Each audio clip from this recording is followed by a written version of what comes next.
was about to be put in, which was the Hajar al-Aswad, we can consider that all tribes wanted this honor. And every single tribe was ready to behead one another to gain this honor.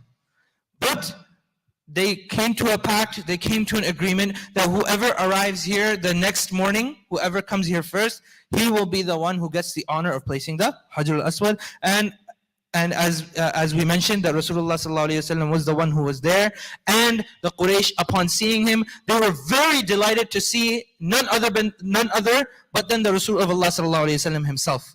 And Rasulullah ﷺ had in such a kind manner and in a very good, amazing manner, how he had made not only himself the means to gain this honor, but every single tribe had also received this honor, because the Messenger of Allah ﷺ, the method that he adopted for the Hajar al-Aswad to be put back in his place, he had placed it in the middle of a cloth, and every leader of each tribe would go and grab a certain corner or a certain part of that cloth.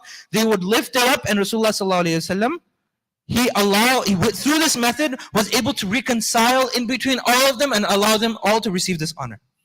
And last but not least, within the time of Hajjaj bin Yusuf, that was the final time that the Kaaba was reconstructed or rebuilt. Today, inshallah, will be a short but very sweet topic. And it is actually Allah subhanahu wa ta'ala's cosmic wisdom and reasoning in play. Now, let's try to think of this from a logical and rational perspective. If there's an individual who claims something very big, there's an individual who claims and he makes a da'wah of something very big. He says, for example, that I have this prototype, I have this piece of machinery, I can guarantee you that this piece of machinery works like none other. I can guarantee you that this piece of machinery or this piece of tech will help you in making your life so easy that you'll never be able to find something like this. But this person, he has a bad track record of what? Deceiving his customers. He has a bad track record of bad tech. Anything he's produced prior to this has been something which has not really been has really not been any benefit, or has been really something that never worked out for anyone. Rather, instead of being a means of benefit, rather it could have been potentially a means of harm.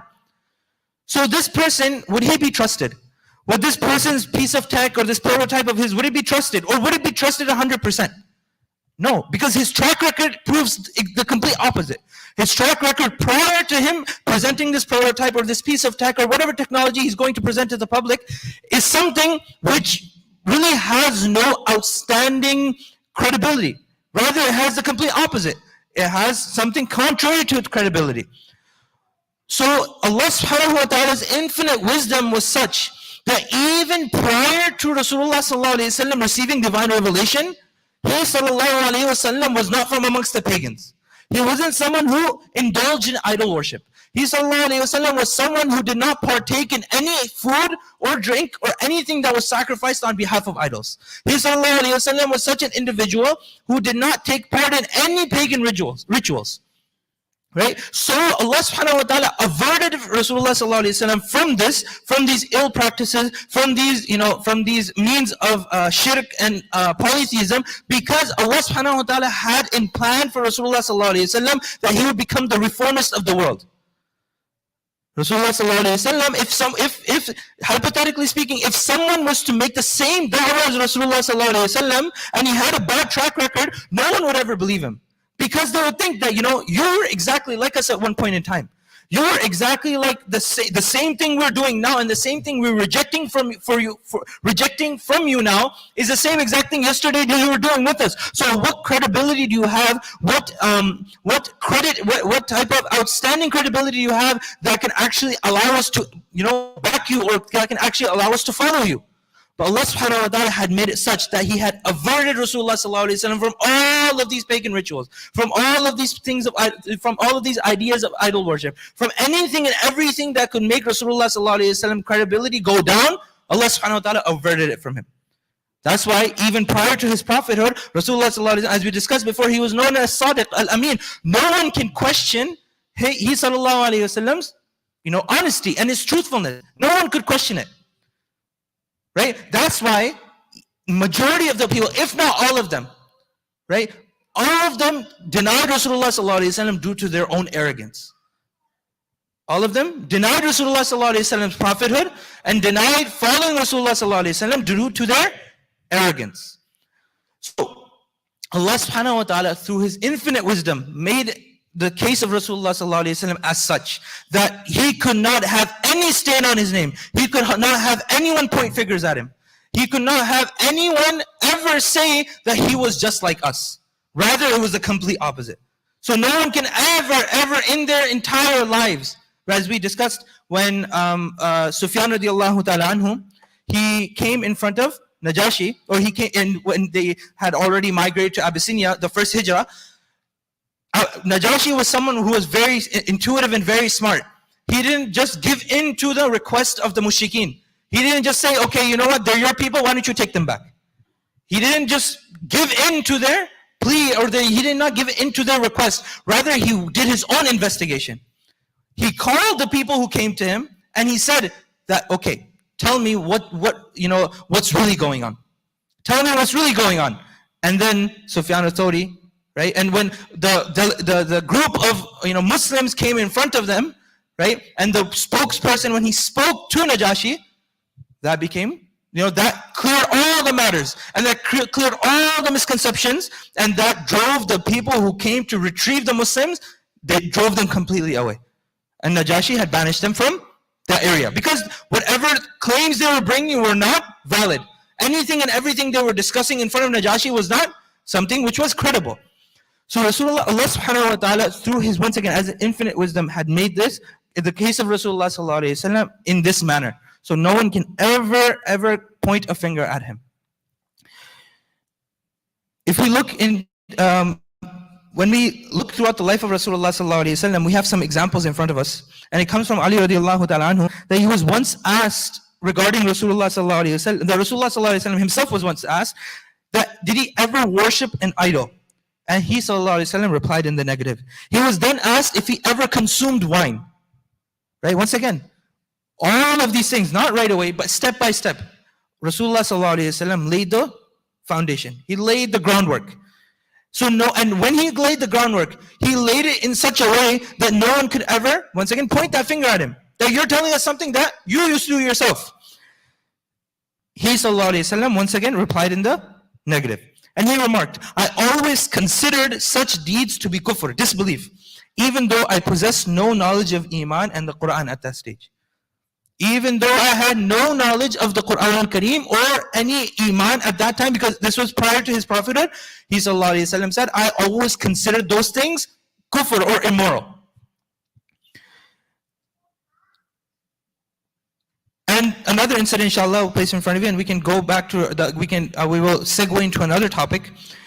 That once Zayd bin Haritha radiallahu ta'ala anhu, he narrates that during the era of ignorance, or in other words known as Ayyam al-Jahiliyyah, the disbelievers would respectfully stroke the stone idols of Isaf and Na'ila. And whenever they performed tawaf of the Kaaba, because this was, of course, the tawaf of Kaaba was something which was common amongst even the mushrikeen. It was something which was hardwired and embedded into their hearts, right? No matter they believed in Allah subhanahu wa ta'ala or not, this was a practice and a custom which they never forsake. Zayd bin Haritha radiallahu anhu says that I once accompanied Rasulullah sallallahu alayhi wa sallam in performing the tawaf of the Baytullah.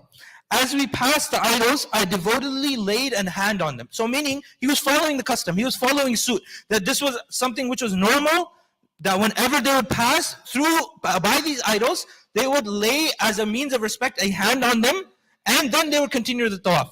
So Zayd bin Haritha radiallahu anhu was, once again, he was following the normal custom and something that was, common amongst them. Rasulullah sallallahu alayhi wa sallam, he forbade me from doing so. And I thought to myself, what could be the harm in touching a stone? It's just a rock. It's just a piece of stone. It's a piece of earth. So I stroked them again. Then Rasulullah sallallahu alayhi wa sallam, in a more stern manner, he prohibited me and reminding me again of the previous prohibition. That didn't I just tell you not to do this? By Allah, from that day on, I have never touched a single stone idol right up to the time when Allah subhanahu wa ta'ala bestowed His prophethood upon Rasulullah sallallahu alayhi wa sallam and revealed His divine speech upon him. So these are just some examples within the lifetime of Rasulullah sallallahu alaihi wasallam, before his nubuwah, before him receiving divine revelation, that Rasulullah sallallahu alaihi wasallam completely disassociated himself with paganism, polytheism, or anything. And as a matter of fact, subhanAllah, as we said, that this is a means that Allah subhanahu wa ta'ala used to keep him pure, not only as on a personal level, but on a public level as well, that no one can ever raise a finger against him. There's a hadith of Bukhari in which Rasulullah sallallahu alayhi wasallam says, and Imam Muslim rahimahullah, so it's a hadith which is agreed upon by shaykhain of hadith, it's muttafaqun alayh. أول ما بدأ به رسول الله صلى الله عليه وسلم من الوحي الرؤيا الصالحة. That one of the first things that Rasulullah صلى الله عليه وسلم received when it came to divine revelation was a pious dream or a good dream. في اليوم فكان لا يرى رؤيا إلا جاءت مثل فلق الصبح. That whenever he witnessed a dream, it would come to pass as true as the crack of dawn. Right? Now, Ibn Jumara, he explains this using an analogy. Right? He explains this using an analogy, and he uses this analogy to compare Rasulullah sallallahu alaihi wasallam's prophethood and how a sun rises. That when we see the sun rise, what happens? Before the sun even rises, it starts to illuminate the horizon. Before the sun even starts, you can even see the disk of the sun. You can already see the horizon starting to illuminate. When you see the horizon starting to illuminate, you know the sun is going to rise. But once the sun rises, its light touches all. Its light touches all. And even the darkest places, unless they are completely hidden from the sun, will eventually light up. Right? So he explains that all of the previous dreams that Rasulullah sallallahu alaihi wasallam received prior to his prophethood were just like the sun rising. That Rasulullah sallallahu alaihi wasallam's dreams and the good dreams that he would see were just like how when the sun rises, the horizon starts to illuminate, and as soon as it rises, comparison to when Rasulullah sallallahu alaihi wasallam actually received prophethood, then Rasulullah sallallahu alaihi wasallam's light shined upon all, but not upon everyone. Right? As I said, that despite the sun's light touching all places, there are certain places which are filled with darkness, even though the sun has risen. And those people are the ones who did not believe in Rasulullah sallallahu alaihi wasallam. Those people are the one who still remained enveloped in darkness. We have examples. For example, Abu Jahl. We have examples of Shayba bin Rabi', right? We have examples of people, Abu Lahab, people who were, despite the light being right in front of them, despite the sun touching them, still they were enveloped in their darkness, and due to their arrogance, they did not accept Rasulullah sallallahu alaihi wasallam. So Ibn Jamara uses this to explain that the nubuwah of Rasulullah sallallahu alaihi wasallam was such, right? And prior to his nubuwah, as he was starting to shine, as his sun was starting to rise, and every dream that he saw up till that point, right, was lighting up the horizon. But as soon as Rasulullah sallallahu alaihi wasallam had risen up, his light touched all. And as his light touched all, the people upon whom his light had shined, those are the people who gained hidayah. Rather, and the people who were still enveloped in their darkness and were still stuck in the caves, those are the people who did not receive hidayah, and those are the people who remained enveloped in their darkness, meaning that they remained in their kufr. So may Allah subhanahu wa ta'ala give us all the ability to love the Rasul of Allah sallallahu alayhi wa sallam as he should be loved. Subhanallah bihamdihi, subhanakallah bihamdika, ashhadu an la ilaha illa anta, astaghfiruka wa atubu ilayk.